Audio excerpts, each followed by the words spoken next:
Oi, aqui é a Adri Riquena e hoje eu já começo esse vídeo dizendo que ele é o primeiro de 2 vídeos. Então hoje nós falaremos sobre esse tema e amanhã continuaremos no mesmo tema, que é o poder das visualizações, ok? Então fica comigo até o final.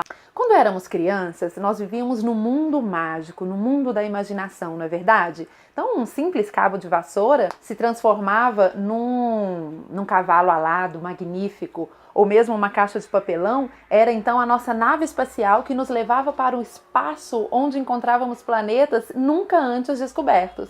Nos transformávamos em astronautas num piscar de olhos. E muitas vezes éramos confrontados com os adultos que nos diziam: menina, sai do mundo da lua. E aí nós crescemos sendo podados pelos nossos pais ou pelos adultos que nos criavam, não é verdade? Bom, mas conforme fomos ficando adultos, nós perdemos de vez essa capacidade criativa de imaginação que nós tínhamos quando éramos crianças.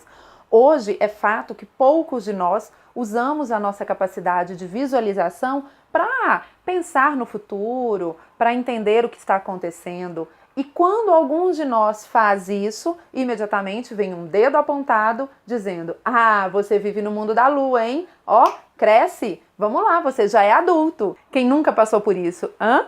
Albert Einstein dizia o seguinte: imaginação é tudo, é a prévia das atrações futuras. Olha só, gente, Albert Einstein já percebia que a partir da nossa imaginação nós podíamos o quê?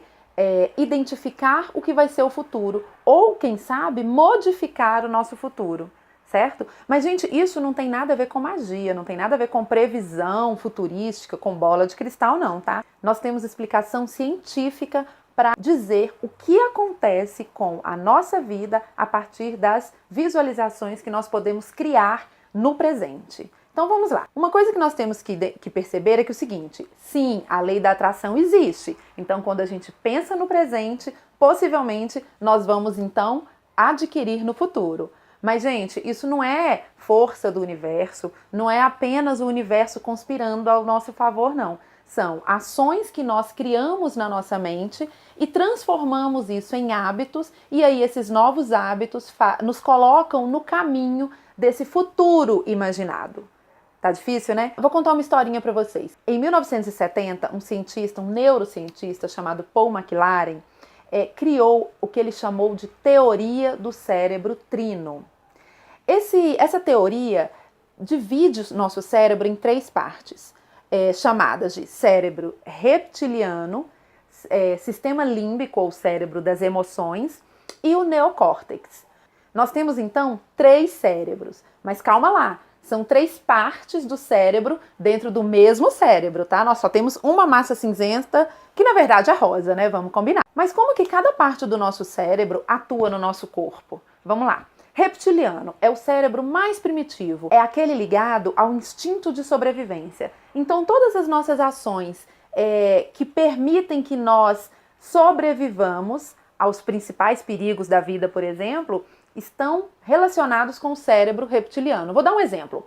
Se nós estamos dirigindo numa estrada e de repente, num piscar de olhos vai acontecer um acidente, é o cérebro reptiliano que faz com que imediatamente a gente bate a mão no volante e desvia do possível acidente. Porque se nós fôssemos usar a parte mais racional do nosso cérebro, que eu já vou falar sobre ela, nós iríamos pensar pelo menos uns 2 minutos para decidir para que lado que nós íamos virar o volante para então desviar dessa batida. Gente, até lá a gente já estaria mortinho da Silva, possivelmente, né?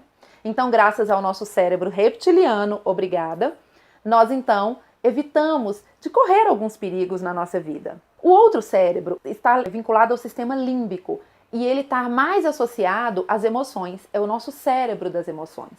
Então, amor, raiva, paixão, desespero, são emoções relacionadas a essa parte do nosso cérebro. E por fim, a parte racional do nosso cérebro, também chamada de neocórtex. É nele que se processa toda a parte racional, toda a razão, todo o nosso entendimento racional do mundo em que vivemos. As ações de visualização, os processos de visualização, eles estão ligados principalmente aos 2 primeiros, especialmente ao sistema límbico, porque é nele que estão o quê? As emoções. E as visualizações trabalham com as emoções.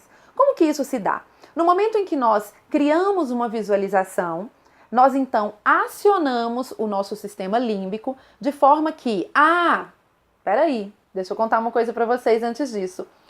O cérebro reptiliano e o sistema límbico, eles são meio, digamos, burrinhos. Eles não diferem muito a realidade do que não é real. Então, por exemplo, se nós estivermos assistindo um filme de terror, não dá um medo? Eu, por exemplo, morro de medo de filme de terror. Mas, gente, racionalmente nós sabemos que aquilo ali é maquiagem, efeito especial. Mas o nosso cérebro reptiliano nos vê em situação de perigo. Imediatamente ele aciona o medo, que é uma emoção lá do sistema límbico, para nos deixar o quê? Atentos a uma um possível perigo que apareça ali na nossa vida. Quando nós então criamos as visualizações criativas, nós acionamos essa parte do nosso cérebro, especialmente o sistema límbico. E ele começa a entender que aquilo que nós estamos imaginando é real.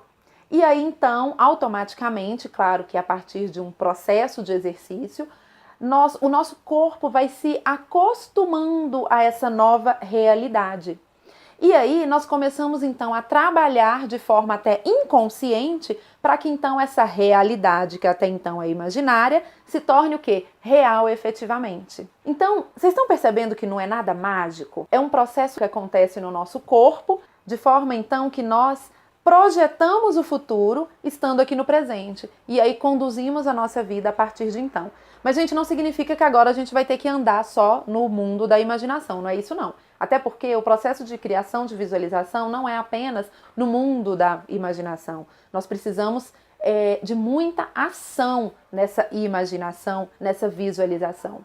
Principalmente porque mudar hábitos dói, né? Por exemplo, se de repente eu começo a me imaginar, eu sou gordinha, por exemplo, e quero emagrecer determinado número de quilos ali.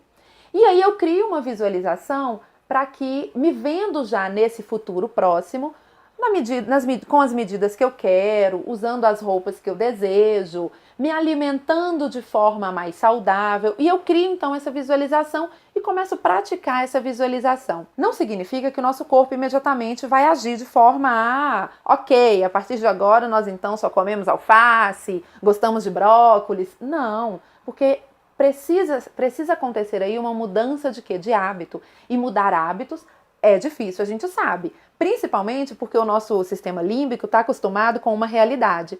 Sair dessa realidade e ir para outra realidade é algo que causa ali um embate. Então vai ficar nosso sistema límbico nos puxando daqui, nosso sistema racional nos puxando daqui. E vai haver embate. Então as visualizações entram nesse momento para nos ajudar a acelerar a criação desses hábitos no quê? No inconsciente. Bom, amanhã eu vou trazer para vocês alguns exercícios de visualização e como criar uma boa visualização criativa, para que realmente isso funcione dentro do nosso inconsciente e a gente consiga, então, atingir os nossos propósitos um pouquinho mais rápido do que o natural. Então eu fico por aqui e já vou pedindo. Curte aí o nosso vídeo se você gostou, compartilha com seus colegas.